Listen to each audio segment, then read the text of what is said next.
The robot arm of doom is a code that interacts with the LEGO Mindstorm robot that allows it to pick up objects in a debris field. This is done by first entering a while loop, which will raise the arm until that button is pressed, and it'll be kicked out of this while loop, and enter a second, much larger while loop. It'll be kicked out if it doesn't, of this second while loop, when it doesn't sense any objects. As long as when it's panning, it senses an object, then it'll keep looking for objects until it's kicked out of this while loop.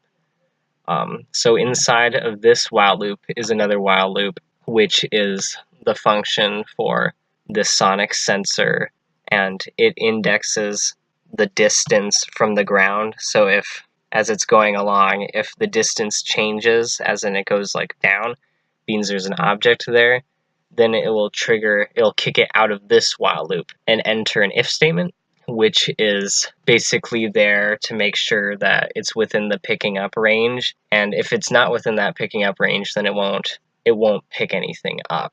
It'll just bring the arm back to its original spot, and then it will kick it out of the big while loop at the end of the job.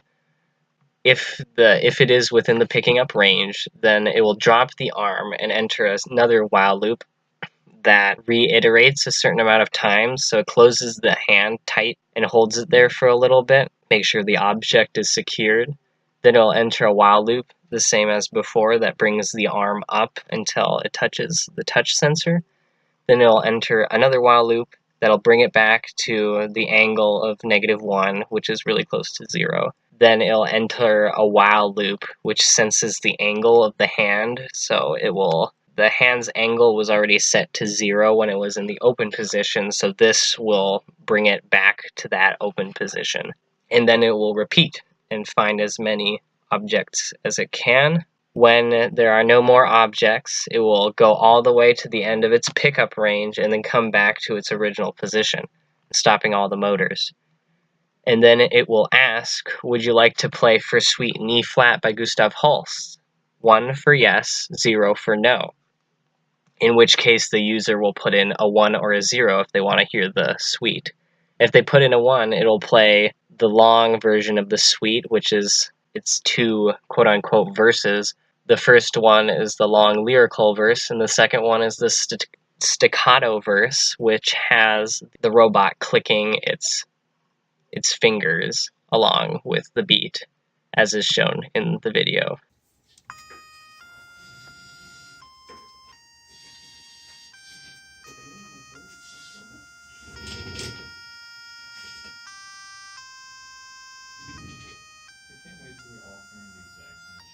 I mean, that's not basically what we're doing.